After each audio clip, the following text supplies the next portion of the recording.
the text horizontally. I give this as an assignment to my students all the time. I give them I say, take the resurrection accounts. What really happened at the resurrection? Depends which author you read. And so I have them list what happens in Matthew, what happens in Mark, what happens in Luke, what happens in John, and compare the list. And it's actually quite striking when you do this with the resurrection narratives. Because, well, who is it that goes to the tomb? Is it Mary Magdalene by herself or Mary with other women? If other women, how many other women? And what are their names? It depends which gospel you read. What do they find there? Is the stone rolled away already or is it not rolled away already? Depends which gospel you read. Who do they see there? Do they see a man there as in Mark?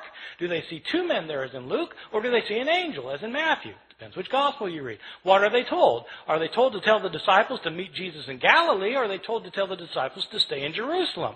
Do they go tell the disciples? It depends whether you read Mark or whether you read Matthew and Luke. If they do tell the disciples, what do the disciples do? Do they go to Galilee, or do they stay in Jerusalem? It depends which gospel you read. I mean, you just go down the line, and it's different. And that's how you get if you read these stories against each other. Well, if you do that in the story of the crucifixion in Mark and Luke, you come up with very, very different portrayals. The significance of that is not just that, okay, it's as though there are discrepancies. Yeah, there are discrepancies, but that isn't the point. The point is that if you want to know what Mark has to say, you have to read Mark and not pretend he's saying the same thing as Luke, because they're different. And so Mark has to stand on its own as a literary production. In Mark's gospel, when Jesus is being crucified, in fact, it's a very gripping scene. In Mark's gospel, Jesus doesn't say anything while he's being led to the place of crucifixion. While he's being crucified, he's completely silent. When he's hanging on the cross, he's mocked by the Jewish leaders, by the people who are passing by in front of him. He's mocked by both robbers in Mark's gospel. Jesus doesn't say anything until the end. In Mark's gospel, at the end, he cries out, Eloi, Eloi, lama sabachthani. My God, why have you forsaken me? And he dies. That's it. That's Mark. It's very powerful and gripping. But people don't realize that this, because people think Jesus said all sorts of other things on the cross.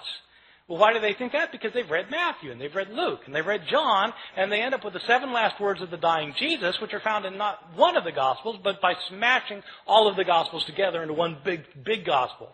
Now, it's perfectly legitimate to do that if you want to do that. If you want to read the Gospels and smash them all together so they're all right and they're all saying the same thing, but you have to realize that if you're doing that, you're writing your own Gospel.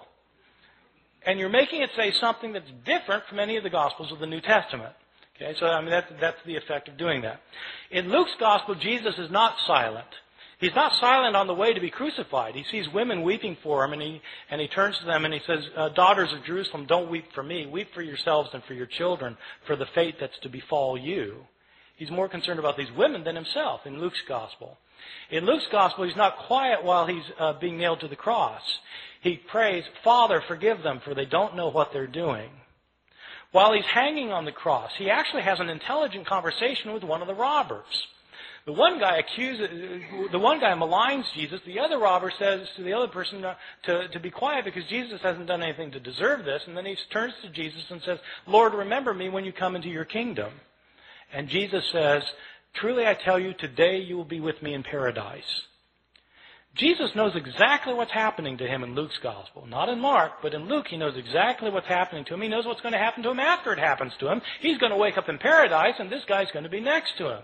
And at the end, the most telling thing of all is that Jesus, instead of crying out, my God, why have you forsaken me? He doesn't say that in Luke. What he says is, Father, into your hands I commend my spirit. And he dies. In Luke's gospel, Jesus is completely in control of the situation. He knows what's going on. He knows why it's going on, unlike Mark, where he seems to be in doubt. This verse about Father, forgive them, for they don't know what they're doing, is a very interesting verse. In early Christianity, this verse was interpreted not as a prayer of forgiveness for the Romans who were crucifying him. It was interpreted as a prayer for the Jews who had turned Jesus over to the authorities. Jesus is asking for forgiveness for the Jewish people in the interpretation of the early Christian interpreters of the passage. That makes it striking that in some manuscripts from the early years, this prayer is omitted by some scribes. Why would scribes take that lovely verse out? Well, it should be obvious why they took it out. They took it out because they interpreted it as a prayer of forgiveness for Jews, and these scribes didn't think God had ever forgiven the Jews. In the 2nd and 3rd centuries, Christians started saying that Jews are guilty for the killing of Christ, and that, in fact, the destruction of the city of Jerusalem in the year 70 by the Roman armies was a punishment by God given to the Jewish people for rejecting their own Messiah. In the 2nd and 3rd centuries, we have Christians who are saying that Jesus was God, so that when Jews, they would say, when Jews are responsible for the death of Jesus, we have some authors saying Jews are guilty of deicide. Jews have killed God. And God held them responsible.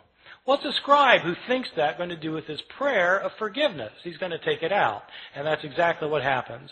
Some of our early manuscripts are missing the prayer. They're missing it because scribes have changed it for reasons of their own. These are some of the big differences that you can find in the New Testament manuscripts. And there are all sorts of differences that you find. Some are related to theological disputes of early Christianity, where scribes have changed the text to make it coincide more closely with their own theological views.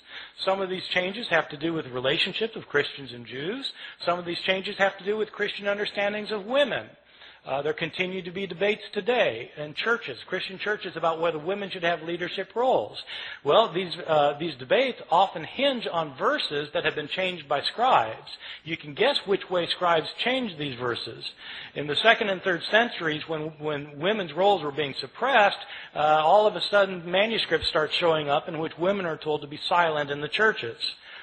This is the sort of change that scribes made.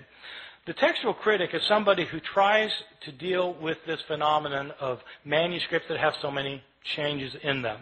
There are actually two things that a textual critic does.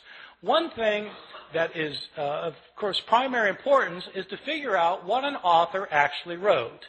Because you can't interpret an author, whether you're talking about Plato or Aristophanes or Homer or Mark or Matthew or Luke or John. You can't interpret what an author said unless you can't interpret what he said unless you know what he said.